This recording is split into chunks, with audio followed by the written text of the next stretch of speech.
Subscribe করুন সরকারি কর্মচারী চ্যানেলটিকে এবং পাশের বেল আইকনটিকে প্রেস করুন চাকরির খবর এবং বিভিন্ন ইম্পর্টেন্ট নিউজ সম্পর্কে সবসময় সবার আগে আপডেট পাওয়ার জন্য। তো আপনার মধ্যে যারা যারা সোনা কিনতে চাইছেন তাদের জন্য দারুণ সুখবর, কারণ বেশ কয়েকদিন পরে ফের কমলো সোনার দাম।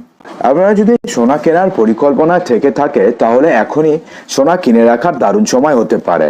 যে সময়তে বাজেট ঘোষণা করা হয়েছিল তারপর থেকেই হুহু করে কমতে শুরু করেছিল সোনার দাম। সোনার উপরে ইম্পোর্ট ডিউটিতে ট্যাক্স কমানো হয়েছিল এবং সেই কারণে সোনার দাম হুহু করে কমতে শুরু করে। বাজেট ঘোষণার দিনই সোনার দাম প্রায় 2700 টাকা কমে যায় এবং তারপরের দিন থেকে প্রায় 5000 টাকা পর্যন্ত সোনার দাম কমতে থাকে। কিন্তু পরে কিছুদিন দেখা যায় যে সোনার দাম ঊর্ধ্বমুখী ছিল, ফের আরও একবার সোনার দাম কমতে দেখা গেছে। এর জেরে স্বাভাবিকভাবেই সোনালি ধাতুর চাহিদাও অনেকটা বেড়ে গেছে। এমনকি দেখা গিয়েছে যে অনেকে এখন থেকেই ধনতেরাস বা বিয়ের জন্য সোনা কিনে রাখছেন। আগামী দিনে কী রকম কমবে সোনার দাম, সকলেই মনে এখন এই প্রশ্ন। অনেকেই মনে করছেন এটাই সোনা কেনার সঠিক সময় হতে পারে, কারণ আগামী দিনে সোনার দাম বেড়ে 82,000 টাকা হওয়ার সম্ভাবনা রয়েছে। তো সেক্ষেত্রে আপনাদের জানিয়ে রাখি, সোমবার অর্থাৎ 5ই আগস্ট 1 কেজি রূপোর দাম ছিল 85,700 টাকা।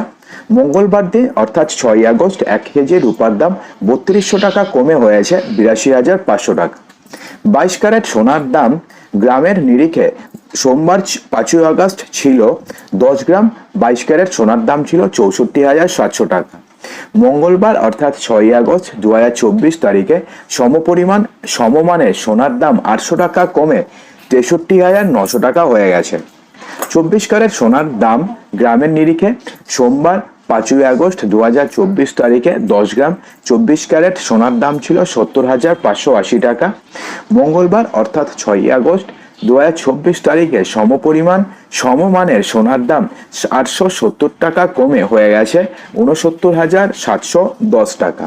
অর্থাৎ সোনার দাম কিন্তু বিগত কয়েকদিনের তুলনায় কিছুটা কমেছে। গত কয়েকদিন দেখা গেছে সোনার দাম কমেছে, কমার পরে দাম কিছুটা বৃদ্ধি পেয়েছে, প্রায় 2100 টাকা 10 গ্রামে বৃদ্ধি পেয়েছে 22 ক্যারেটের দাম। সেক্ষেত্রে দেখা গেছে যে গতকালকের তুলনায় আজকে বেশ কয়েকদিন সোনার দাম অপরিবর্তিত থাকার পরে আজকে ফের সোনার দাম হ্রাস পেয়েছে। তো সেক্ষেত্রে আগামী দিনে সোনার দাম কি হবে, কমবে নাকি বাড়বে, সেই নিয়ে এখনো পর্যন্ত কিছু জানা না গেলেও আগামী কিছুদিনের মধ্যে কিন্তু একটা সম্ভাবনা রয়েছে সোনার দাম কিছুটা বাড়তে পারে। সেক্ষেত্রে আপনাদের মধ্যে যারা যারা সোনা কিনতে চাইছেন তারা কিন্তু এখন কিনে রাখতে পারেন। তো বন্ধুরা, আশা করবো যে ভিডিওটিতে আপনাদের সমস্ত কিছুই সঠিকভাবে বোঝাতে পেরেছি। যদি ভালো লেগে থাকে তো লাইক করবেন, বন্ধুদের মাঝে শেয়ার করবেন এবং চ্যানেলটিকে সাবস্ক্রাইব অবশ্যই করবেন। তো দেখা হচ্ছে আমাদের আগামী ভিডিওতে আরো কিছু ইম্পর্টেন্ট নিউজ নিয়ে। ততক্ষণের জন্য ভালো থাকবেন, সুস্থ থাকবেন।